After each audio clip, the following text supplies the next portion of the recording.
जय श्री राम। शंखनाद में आपका स्वागत है। उद्धव ठाकरे आजकल अपना आपा खो दे रहे हैं। नेताओं के साथ बैठकों में उन पर भड़क रहे हैं।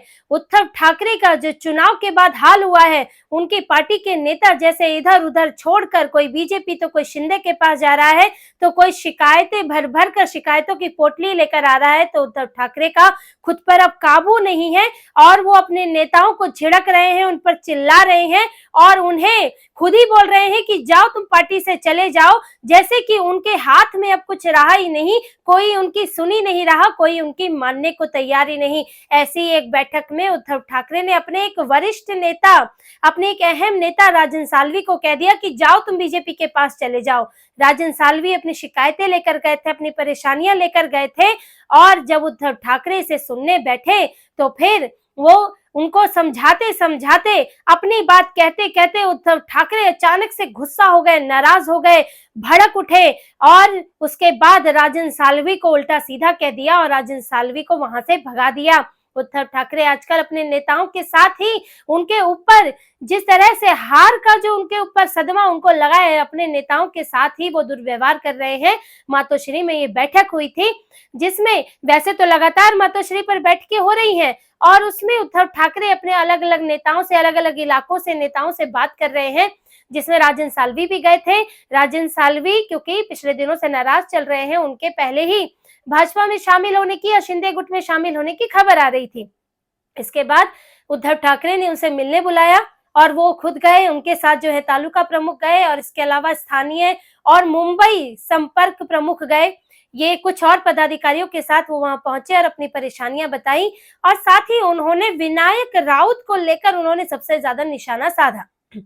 विनायक राउत जो है वो उद्धव ठाकरे के करीबी हैं और राजन सालवी का कहना था कि विनायक राउत की वजह से ही वो चुनाव हारे हैं और विनायक राउत जो है उनका संपर्क शिंदे गुट के साथ भी है, उदय सामंत के साथ है और इसके अलावा किरण सामंत है, उनके साथ भी उनका संपर्क रहता है, बातचीत है।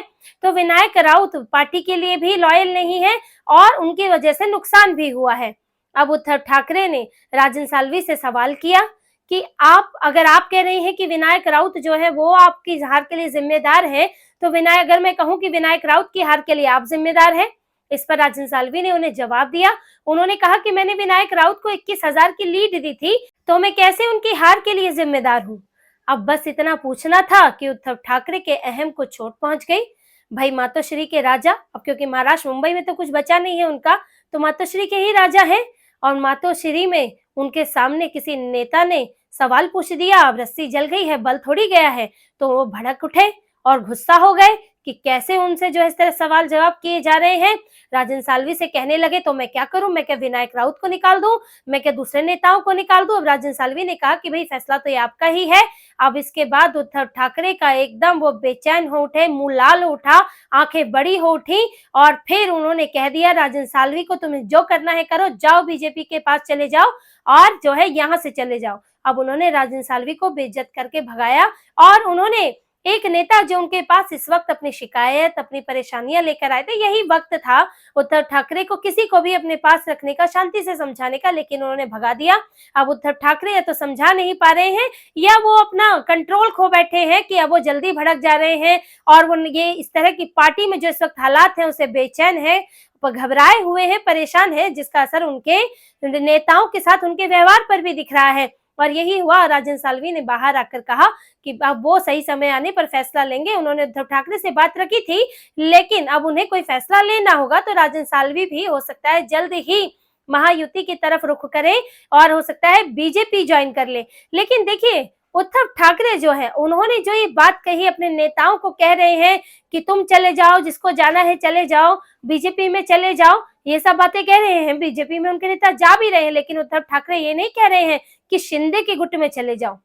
वो फिर भी कह रहे हैं कि बीजेपी में चले जाओ। शिंदे गुट में जाना उद्धव ठाकरे के लिए और बड़ी खतरे की घंटी है, क्योंकि वो सीधे सीधे शिवसेना है और वो शिवसेना जितनी मजबूत होगी उद्धव ठाकरे उतने कमजोर होंगे।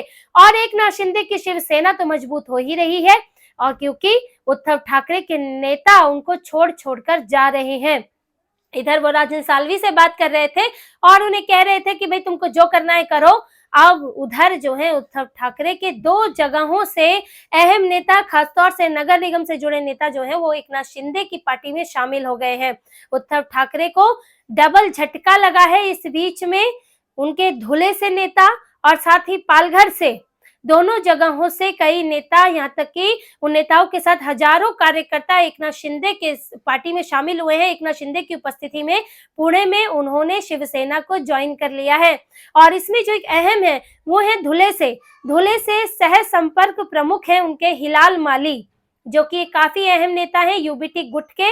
अब तो थे वो नेता क्योंकि वो शिंदे के गुट में चले गए हैं। हिलाल माली जो है वो धुले में सिर्फ शहरी इलाके में नहीं बल्कि ग्रामीण इलाकों में भी उनका जबरदस्त जनसंपर्क माना जाता है, यानी कि उनकी काफी पहुंच है, लोगों के बीच उनकी पहचान है, नेटवर्क मजबूत है। जगह जगह पर जो कि छोटे छोटे स्तर के नेता होते हैं उनके साथ उनका नेटवर्क मजबूत है। लेकिन हिलाल माली जो है वो उद्धव ठाकरे से नाराज चल रहे थे क्योंकि उन्हें विधानसभा में टिकट नहीं मिला। और अब टिकट मिलता भी कैसे, क्योंकि कांग्रेस जो है 100 से ज्यादा सीटें ले गई। उद्धव ठाकरे को कोई पूछने वाला नहीं था। छोटी छोटी चीजों के लिए जो है पैर पड़ रहे थे, दिल्ली जा रहे थे, राहुल गांधी से मिल रहे थे, लेकिन कोई फायदा नहीं हुआ। इसलिए उनके नेता नाराज है और वो पार्टी छोड़ रहे हैं। और हिलाल माली अकेले नहीं गए हैं, उनके साथ धुले से हजारों कार्यकर्ता गए हैं, जिनमें मुख्य तौर पर तो उप जिला प्रमुख हैं, उप महानगर प्रमुख हैं, और इसके अलावा उनके साथ जो है कॉर्पोरेटर हैं, पूर्व कॉर्पोरेटर हैं। तो ये सब भी उनके साथ गए हैं। और अभी नगर निगम के चुनाव होने वाले हैं महाराष्ट्र में। देखिए ये जो धुले का है, धुले जिले का जो इलाका है वो नासिक डिवीजन में आता है।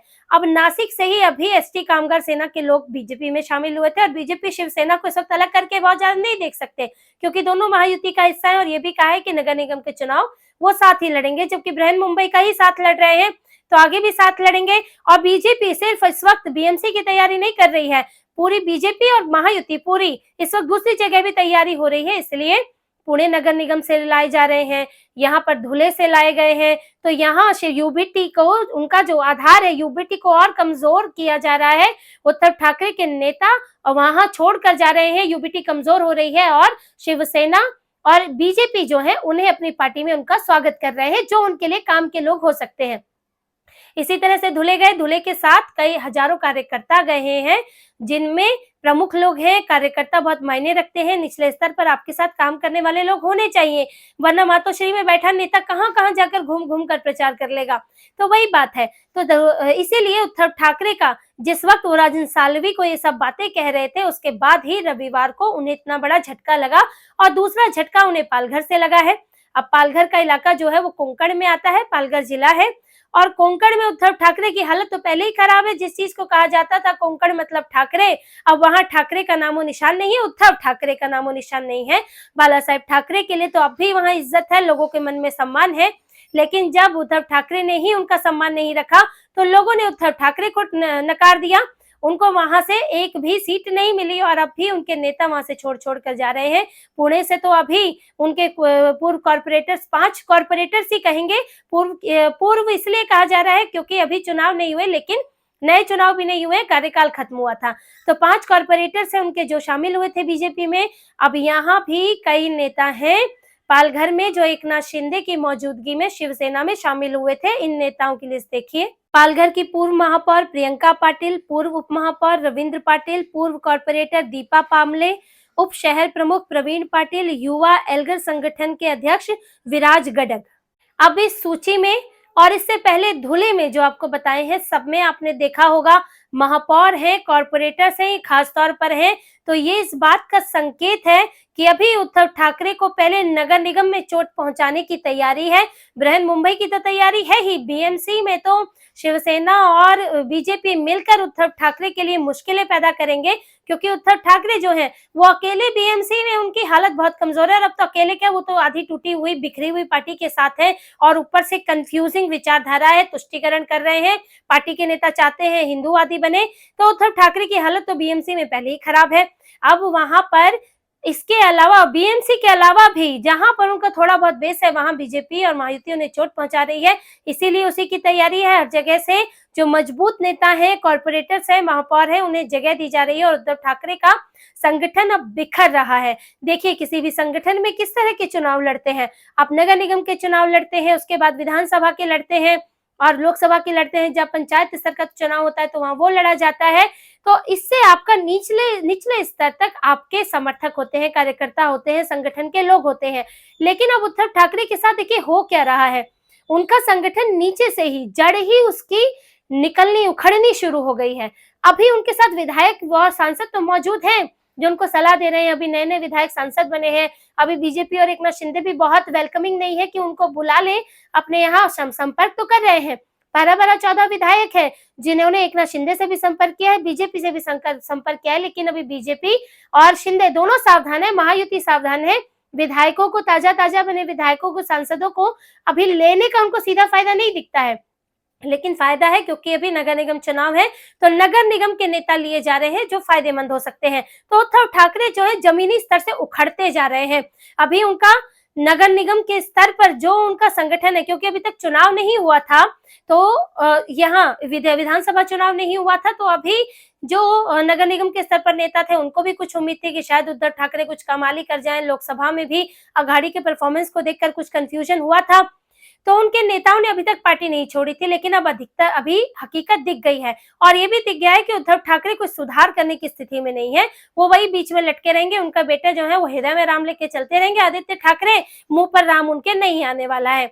इसलिए अब नेता अपना फाइनल फैसला ले रहे हैं और इस अंतिम फैसले में वो बीजेपी का रुख कर रहे हैं, तो कुछ एकनाथ शिंदे का रुख कर रहे हैं। उद्धव ठाकरे के लिए अब सिर्फ मुसीबतों का पहाड़ है, कोई राहत नाम की चीज नहीं है, इसीलिए इधर उधर हाथ पैर मार रहे हैं और कभी बीजेपी की तारीफ करते हैं, कभी फडणवीस की तारीफ करते हैं, शिंदे को डिप्रेशन में बताते हैं, संजय राउत की उधर पिटाई होती है तो संजय राउत से फडणवीस की तारीफ करवाते हैं। तो कई तरह के पैंतरे चलने में लगे हैं कि किसी तरह तो कहीं बात बन जाए, बेटे को विपक्ष का नेता बनाना चाहते हैं, तो हाथ पांव मार रहे हैं। जैसे कि डूबने को जो व्यक्ति होता है वो हाथ पांव मारता है कि कहीं से कुछ सहारा तो मिल जाए, तिनके को डूबते को तिनके का सहारा तो मिल जाए। वही उद्धव ठाकरे की हालत है, लेकिन लगता है उनको वो तिनका भी मिलने वाला नहीं है, और मिल भी जाएगा तो तब तक उनकी पार्टी ही नहीं बचने वाली है। तो उद्धव ठाकरे के लिए बड़ा ही विकट समय है और उन्हें जो उन्होंने गलत काम किए हैं, जो उन्होंने धोखा दिया है, जो उन्होंने गद्दारी की है, अब उन्हें एक एक करके उसका सबक,